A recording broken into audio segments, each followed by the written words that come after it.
जय श्री कृष्ण। कथा प्रारंभ होत है, सुनहु वीर हनुमान, आसन अपना आइयो तेज पुंज बलवान। ओम श्री परमात्मने नमः। 16वां अध्याय। उसके उपरांत श्री कृष्ण भगवान बोले, हे अर्जुन, देवी संपदा जिन पुरुषों को प्राप्त है तथा जिनको आसुरी संपदा प्राप्त है, उनके लक्षण पृथक पृथक कहता हूँ। उनमें से श्रद्धा, भय का अभाव, अंतःकरण की अच्छी प्रकार से स्वस्थता, तत्व ज्ञान के लिए ध्यान योग में निरंतर दृढ़ स्थिति और सात्विक दान तथा इंद्रियों का दमन, भगवत पूजा और अग्निहोत्र आदि उत्तम कर्मों का आचरण एवं वेद शास्त्रों के पठन पाठन पूर्वक भगवान के नाम और गुणों का कीर्तन तथा स्वधर्म पालन के लिए कष्ट सहन करना एवं शरीर और इंद्रियों के सहित अंतःकरण की सरलता तथा मन, वाणी और शरीर से किसी प्रकार भी किसी को कष्ट न देना तथा यथार्थ और प्रिय भाषण, अपना उपकार करने वाले पर भी क्रोध न करना, कर्मों में कर्तापन के अभिमान का त्याग एवं अंतःकरण की उपरामता अर्थात चित्त की चंचलता का अभाव और किसी की भी निंदा आदि न करना तथा सब भूत प्राणियों में हेतु रहित दया, इंद्रियों का विषयों के साथ संयोग होने पर भी आसक्ति का न होना और कोमलता तथा लोक और शास्त्र से विरुद्ध आचरण में लज्जा और व्रत चेष्टाओं का अभाव तथा तेज, क्षमा, धैर्य और भार भित्र की शुद्धि एवं किसी को भी शत्रु भाव का होना और अपनों में पूज्यतम का अभिमान का अभाव, ये सब तो हे अर्जुन देवी संपदा को प्राप्त हुए पुरुष के लक्षण हैं। हे पार्थ, पाखंड, घमंड और अभिमान तथा क्रोध, कठोर वाणी एवं अज्ञान भी ये सब आसुरी संपदा को प्राप्त हुए पुरुष के लक्षण हैं। उन दोनों प्रकार की संपदाओं में देवी संपदा तो मुक्ति के लिए और आसुरी संपदा बांधने के लिए मानी गई है। इसलिए हे अर्जुन, तू शोक मत कर, क्योंकि तू देवी संपदा को प्राप्त हुआ है। हे अर्जुन, इस लोक में भूतों के स्वभाव दो प्रकार के माने गए हैं, एक तो देवों के जैसा और दूसरा असुरों के जैसा। उनमें देवों का स्वभाव ही विस्तार पूर्वक कहा गया है, इसलिए अब असुरों के स्वभाव को भी विस्तार पूर्वक मेरी से सुन। हे अर्जुन, आसुरी स्वभाव वाले मनुष्य कर्तव्य कार्य में प्रवृत्त होने को और अकर्तव्य कार्य से निवृत्त होने को भी नहीं जानते हैं, इसलिए उनमें न तो बाहर भीतर की शुद्धि है, न श्रेष्ठ आचरण और न सत्य भाषण ही है। वे आसुरी प्रकृति वाले मनुष्य कहते हैं कि जगत आश्रय रहित और सर्वथा झूठा एवं बिना ईश्वर के अपने आप स्त्री पुरुष के संयोग से उत्पन्न हुआ है, इसलिए केवल भोगों को भोगने के लिए ही है, इसलिए इसके सिवाय और क्या है। इस प्रकार इस मिथ्या ज्ञान को अवलंबन करके नष्ट हो गया स्वभाव जिनका तथा मंद है बुद्धि जिनकी, ऐसे वे सब का अपकार करने वाले क्रूर कर्मी मनुष्य केवल जगत का नाश करने के लिए ही उत्पन्न होते हैं।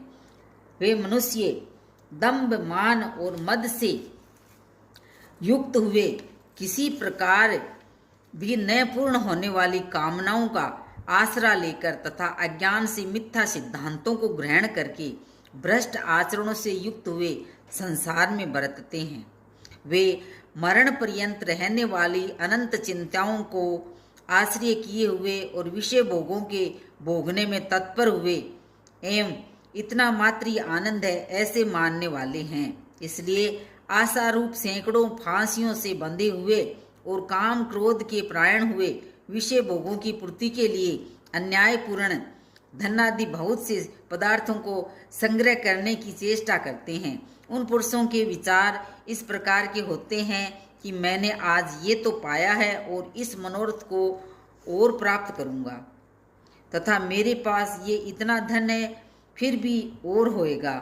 वह शत्रु मेरे द्वारा मारा गया है और दूसरे शत्रुओं को भी मैं मारूंगा तथा मैं ईश्वर और ऐश्वर्य को भोगने वाला हूँ और मैं सब सिद्धियों से युक्त एवं बलवान और सुखी हूँ।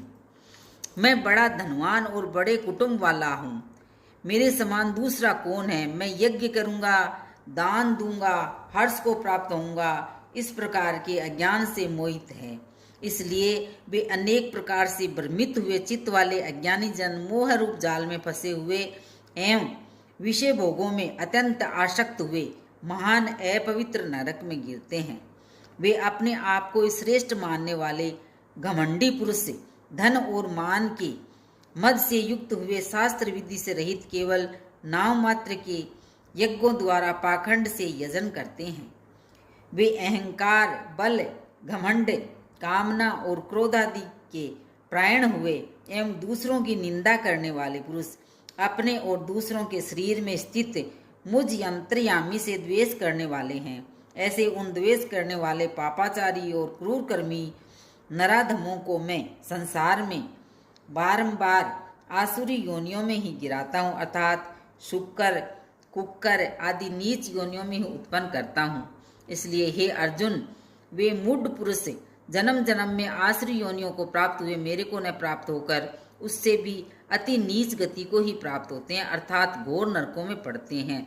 हे अर्जुन, काम, क्रोध और तथा लोभ ये 3 प्रकार के नरक द्वार आत्मा का नाश करने वाले हैं, अर्थात अधोगति में ले जाने वाले हैं। इससे इन तीनों का त्याग करना चाहिए, क्योंकि हे अर्जुन, इन तीनों नरकों के द्वारों से मुक्त हुआ अर्थात काम, क्रोध और लोभ आदि विकारों से छूटा हुआ पुरुष अपने कल्याण का आचरण करता है। इससे वह परम गति को जाता है, अर्थात मेरे को प्राप्त होता है। जो पुरुष शास्त्र की विधि को त्याग कर अपनी इच्छा से बरतता है वह न तो सिद्धि को प्राप्त होता है और न परम गति को तथा न सुखों को ही प्राप्त होता है। इससे तेरे लिए इस कर्तव्य और अकर्तव्य की व्यवस्था में शास्त्र ही प्रमाण है। ऐसा जानकर तू शास्त्र विधि से नियत किए हुए कर्म को ही करने के लिए योग्य है। इति श्री मद्भगवत गीता रूपी उपनिषद एवं ब्रह्म विद्या तथा योग शास्त्र विषयक श्री कृष्ण और अर्जुन के संवाद में देवासुर संप द्विभाग योग नामक 16वां अध्याय। ओम जय श्री कृष्णाय नमः। ओम नमो भगवते वासुदेवाय। ओम नमो भगवते वासुदेवाय। कथा विसर्जन होते है सुनहु वीर हनुमान, आसन अपना जाइयो तेज पुंज बलवान। ओम कृष्णाय वासुदेवाय हरि परमात्मने प्रणत क्लेश नाशाय गोविंदाय नमो नमः। कृष्णाय वासुदेवाय हरि परमात्मने प्रणत क्लेश नाशाय गोविंदाय नमो नमः। हरि ओम तत्सत, हरि ओम तत्सत, हरि ओम तत्सत, हरि ओम तत्सत, हरि ओम तत्सत। ओम नमो भगवते वासुदेवाय। ओम नमो भगवते वासुदेवाय। ओम नमो भगवते वासुदेवाय। ओम नमो भगवते वासुदेवाय।